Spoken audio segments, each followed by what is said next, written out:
مسجدوں پر بلڈوزر چلا، صبر کرتے رہے.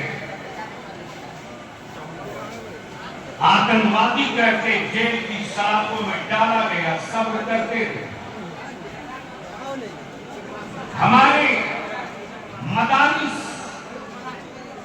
مساجد کے کاغذ وہ مانگ رہے تھے جن کے پردادا کے پاس بھی ان کا اپنا برتھ ڈے کا پیپر نہیں ہے، لیکن ہم نے صبر کی. ہمارے نوجوانوں کو جانور سمجھ کے پیٹا گیا، صبر کی. ہمیں بچوں کو، ہماری نسلوں کو ٹوپی دیکھ کر، داڑھی دیکھ کر آتنکوادی کہا گیا، ہم نے صبر کی. لیکن مسلمان ذرا سا اپنے آپ اس صبر کے نتیجے پر ریزلٹ ڈاؤن. پہلے ہم صرف آتنکوادی دکھائی دے رہے تھے،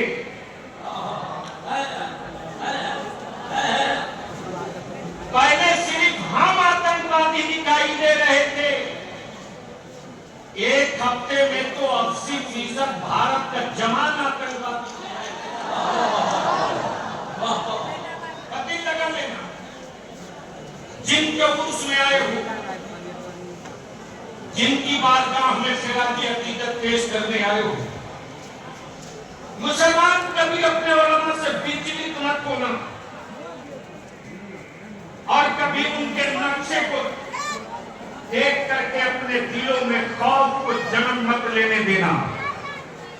ہاں یہ بھی تاریخ کا حصہ ہے. کیا کر رہے ہو آپ بیٹھو.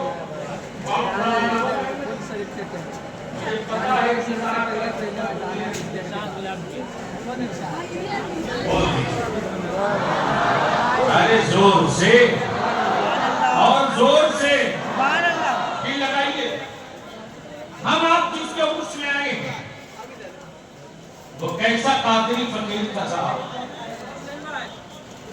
وہ کس رنگ و آہن میں جینے کا عادی تھا، وہ کتنی پتھریلی زمینوں پر چلنے کا جگر رکھتا تھا، وہ کتنی پگڈنڈیوں کو اپنے جوتوں سے مسل کر منزل طے کرنے کا ہنر رکھتا تھا. یاد کیجیے جب بوڑھی گنڈک کا طوفان ہو، ادھر سے کوسی کا ہنگامہ ہو اور ادھر سے گنڈک کا جان لیوا آکرمن ہو،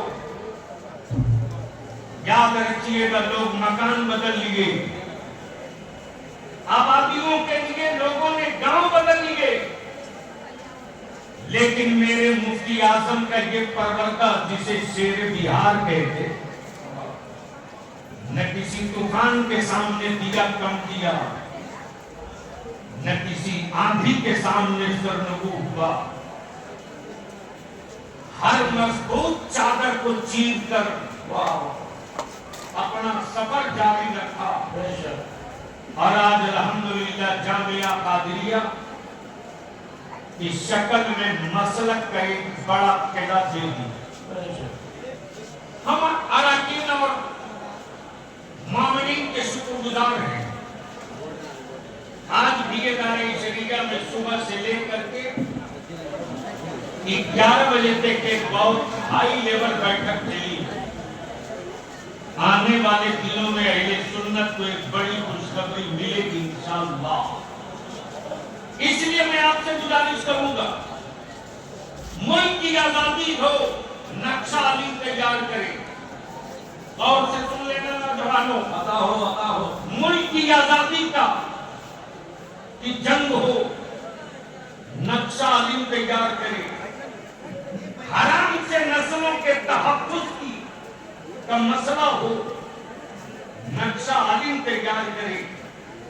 بدعقیدگی سے نسلوں کا تحفظ ہو، نقشہ علی تیار کریں.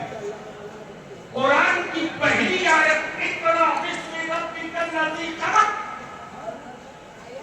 کا چراغ گھر گھر میں جلے.